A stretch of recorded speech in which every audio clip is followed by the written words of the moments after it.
ito po yung bahay mga kababayan. Tanong natin kung may bantay dito, kung pwede tayong makapasok.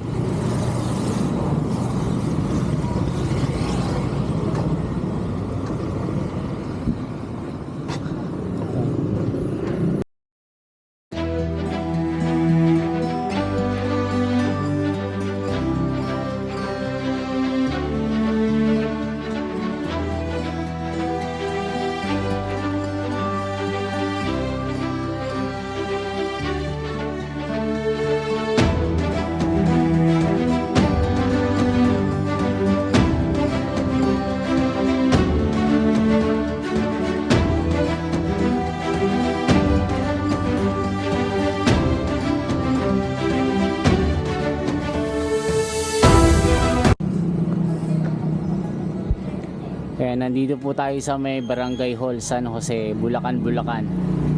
Hanapin po natin yung Icasiano Ancestral House.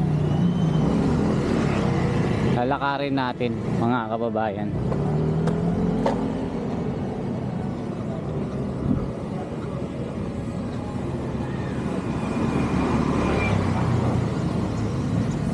Yung bayan ng Bulacan mga kababayan ay talagang marami pong kasaysayan.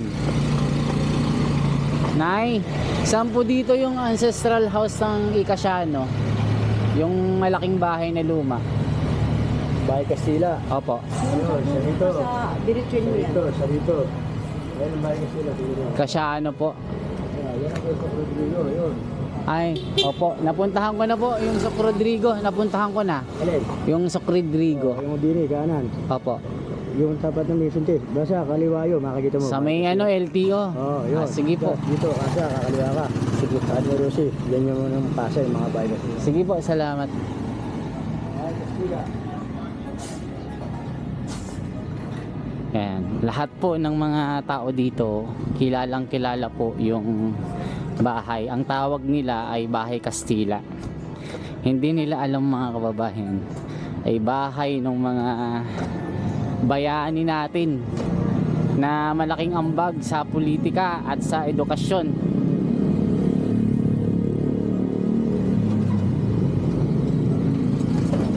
Kasi yan po yung natin pag nakakita tayo ng mga lumang bahay, sinasabi natin Bahay Kastila. Pero bahay yan ng mga prominenteng mga Pilipino mga kababayan.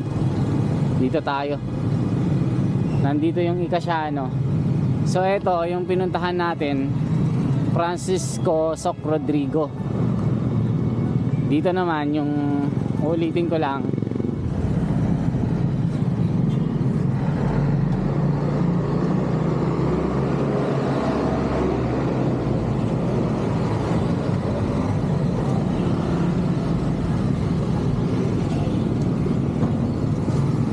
lalakad lang po tayo dito.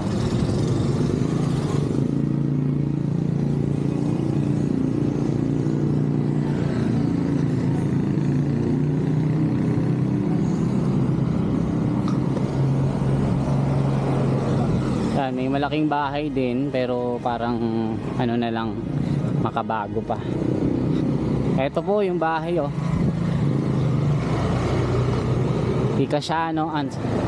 Icasiano Ancestral House. Sayang kasi hindi na na-maintain mga kababayan.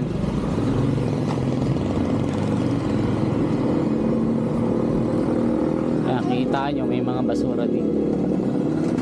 So ito po yung bahay.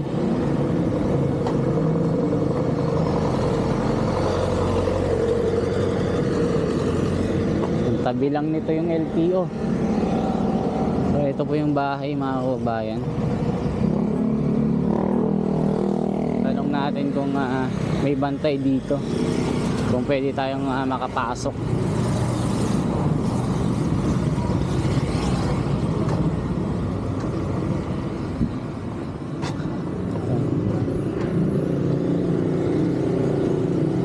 Katok tayo, baka may katok tayo mga kababayan.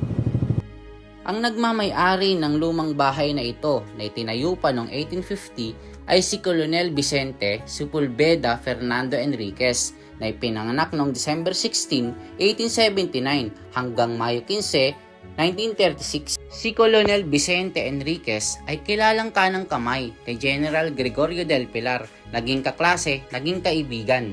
Ayon sa kasaysayan, naging leader siya ng katipunan sa Bulacan, nakapalit ni Isidro Torres. Ayon sa kasaysayan, kasama din niya ang isa sa pinakamatapang na miyembro ng katipunan na si Andres Bonifacio para palayasin ang mga mababahong Kastila. Ang lumang bahay na ito ay naging kuta ni General Gregorio del Pilar para magsagawa ng mga patagong usapin para labanan ang pananakop ng mga Kastila.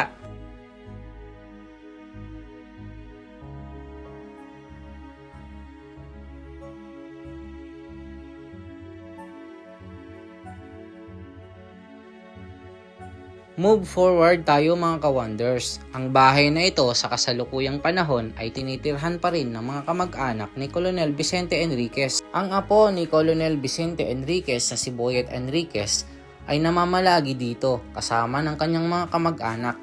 Ang sabi niya dito, pinapanatili nila na dito daw tumira dahil nandito ang alaala ng kanyang lolo.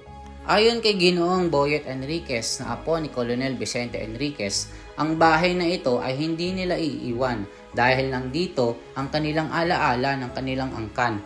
Hindi gaya ng mga lumang bahay na makikita dito sa Bulacan, ang mga makikita na lang at nakatira ay mga caretaker. Hindi gaya dito ay pamilya pa rin nila ang nakatira. Ang lumang bahay na ito hanggang ngayon ay nananatiling pribadong pag-aari ng angkan ng mga Enriquez. Ang lumang bahay na ito ay isa rin na nakatala sa National Historical Commission of the Philippines at isa rin sa mga turismo dito sa Bulacan.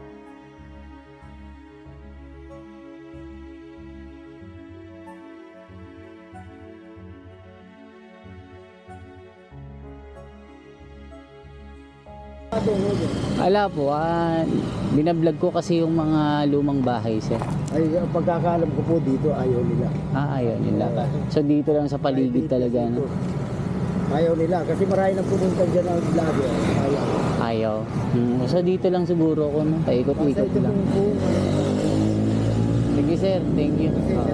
Apo, okay lang. Doon sa kabila ron Sa kabila po. Ay, si Francisco Soc Rodrigo, napuntahan ko na. Dito, sa kabila rito, garap ng barangay. Anong pangalan, sir? Laba. Malaki din, sir? Hindi, medyo katamtama lang ang bahay. Dito, sir? Luma na. Di pag ganon? Oo, dito sa barangay harap. Sige, sir. Private pa kasi ito eh. Oo, hindi pa na-acquire ng gobyerno, no? May nakatira dyan eh. Alam ko may bantay daw dyan eh, kaso nasa loob. Wala riyan. Wala. Umalis. Sige po, sir. Salamat. Sana kayo, Opo, okay na po.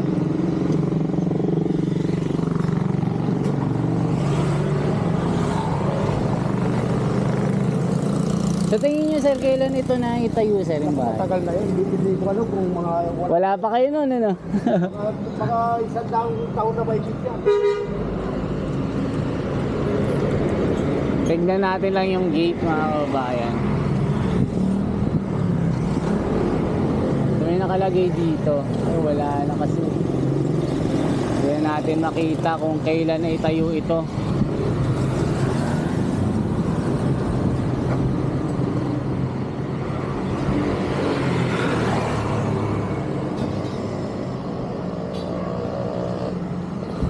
Itong bahay na ito, mga kababayan, naitayo nung 1800s na pag-aari po ni Vicente Enriquez Josepe Casiano.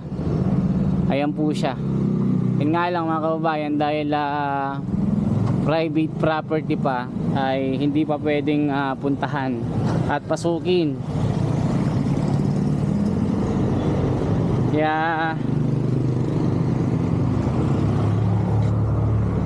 lakad lang po tayo, mga kababayan. Ayan, no. Hanggang ganito lang tayo, hanggang labas lang. Hindi natin mapapasok. Sana po mag-comment po kayo. Ayan lang. Hanggang ganyan na po tayo. Yan po yung bahay. And lalakad pa tayo dito, baka may makita pa tayong ibang mga bahay na luma.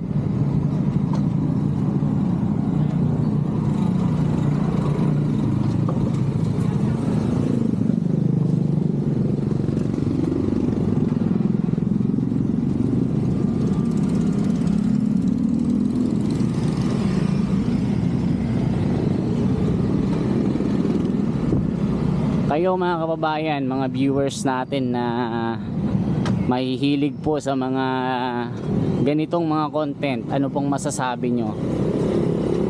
Kailangan bang i-preserve ng government yung mga historical ancestral house na nakikita pa natin, or kakalimutan na lang? Kasi yung mga kabataan ngayon na meron po, bago na yan, mga kabataan ngayon na hindi na alam yung kasaysayan ng ating bansa. Pagka nakakakita ng lumang bahay ay natatakot at sinasabing bahay ng Kastila.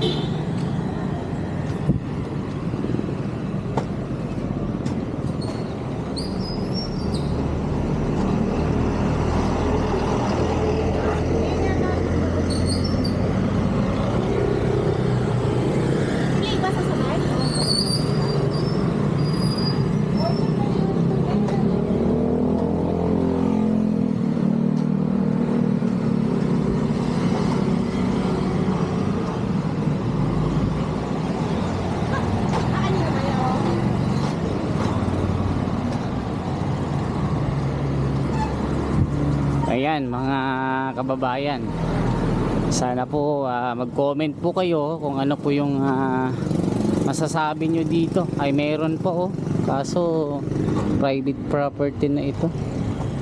Yan, parang ano na siya, sarado siya at mahirap papasukin, pinagbabawal po yan.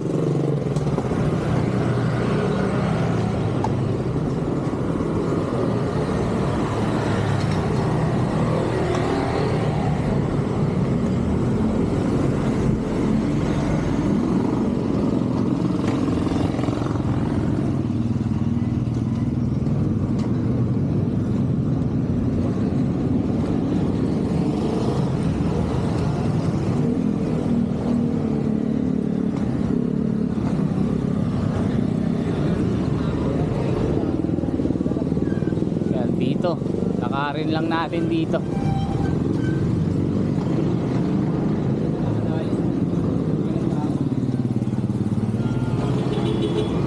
Lumang bahay din siya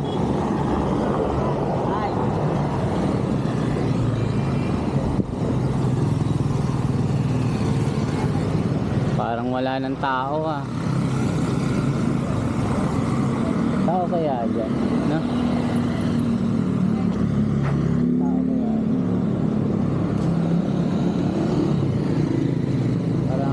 Parang wala ng tao, ano?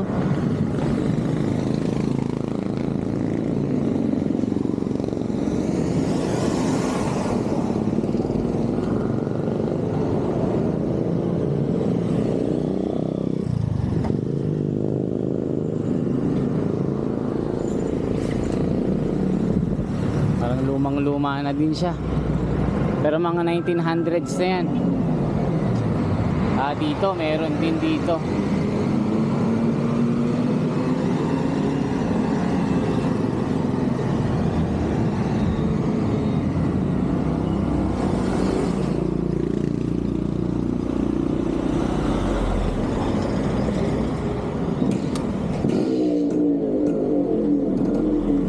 Ito, may bahay dito. Ito.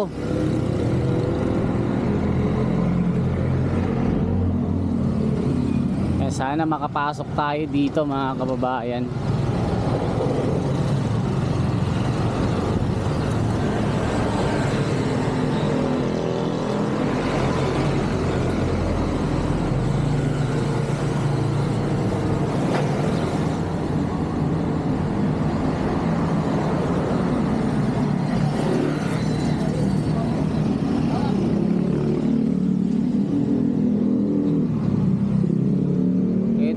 lumang luma, oh.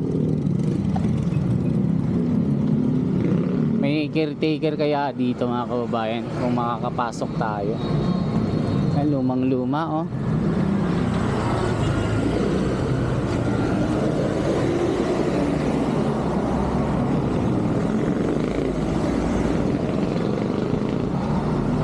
Kabilang ng ano, kabilang ng kapilya, oh. Kabilang ng kapilya. Check natin, merong ano dito. May nakalagay na palatandaan. Ito, oh. Kapilya po, mga kapatid. Lokal ng Bulacan West. So, tignan natin yung landmarks dito.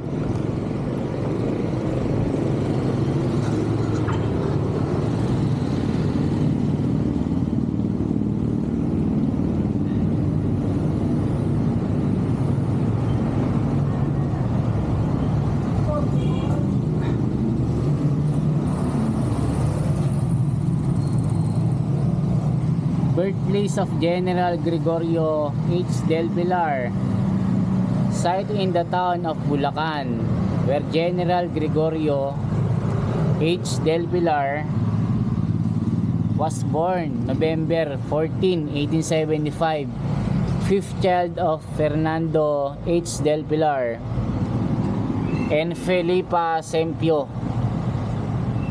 intrepid, valiant, and youngest Filipino general, figured most prominently in the defense of Kakaron attack of Pambong, liberation of Bulacan, and in the Battle of Tirad Pass, where he died a soldier and a gentleman, December 2, 1899. Ayan. Ito po si ano, Gregorio H. Del Pilar, pinakabatang general. Ayan mga kababayan. So may bahay dito na luma. Ito po siya, oh.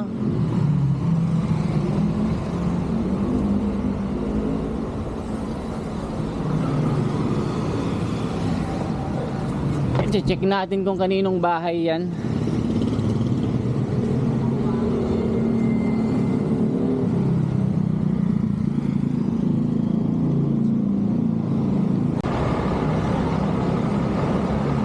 Ngayon naman mga kababayan, nadaanan po natin itong dating bahay ni Judge Enriquez na ngayon ay pag-aari ng Salvador Calimon family. Ayan, dito lang po tayo sa harapan. Talagang lumang-luma na siya, oh. Hindi tayo pwedeng makapasok mga kababayan. Hanggang pintuan lang po tayo.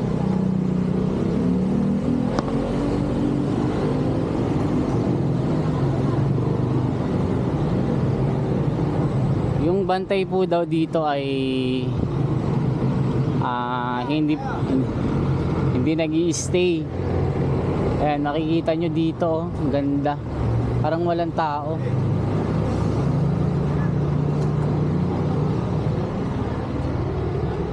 Wala ngang tao. Ayan, no.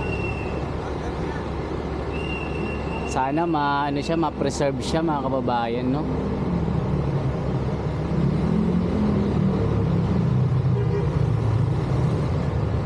Ang ganda pa din. Intact na intact pa rin yung bintana.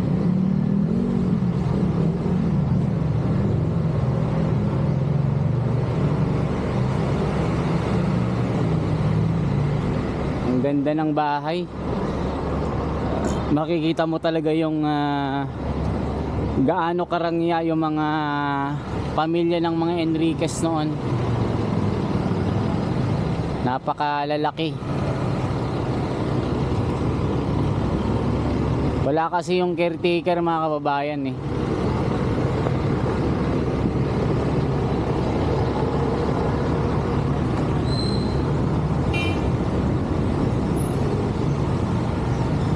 Mag-comment po yung mga taga Bulacan kung kilala nyo po ang may-ari ng bahay na ito. Inuulit ko po mga kababayan, Hindi na po ang mga Enriquez ang may-ari. Hindi ko lang alam kung anong totoo. Yun lang po yung nabasa natin. Ang ganda ng bahay, ano, napakalaki. Wala kasi mga kababayan eh. Walang tao. Walang caretaker.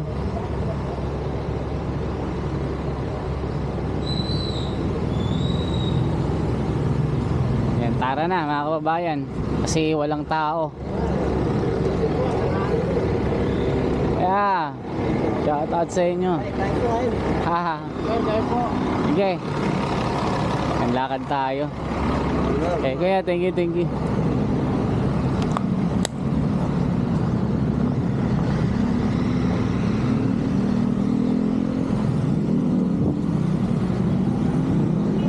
So, yan po yung bahay dito, mga kababayan. Maglalakad lang po tayo dito at daanan pa natin yung mga luma dito na makikita, mga ancestral house.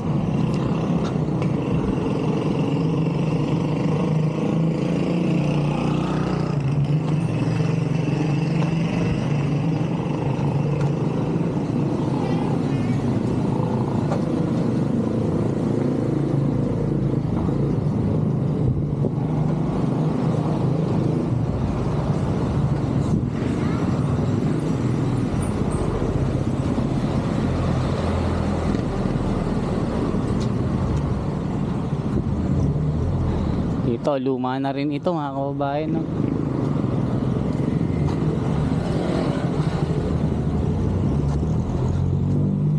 Parang wala na ding tao. Ano, parang wala ng tao. Ayan, no? Parang wala ng tao, no? Lumang-luma na din siya.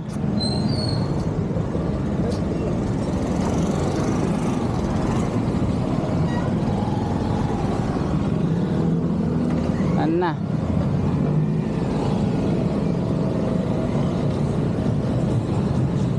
Dito tayo sa kabila, tatawid na tayo.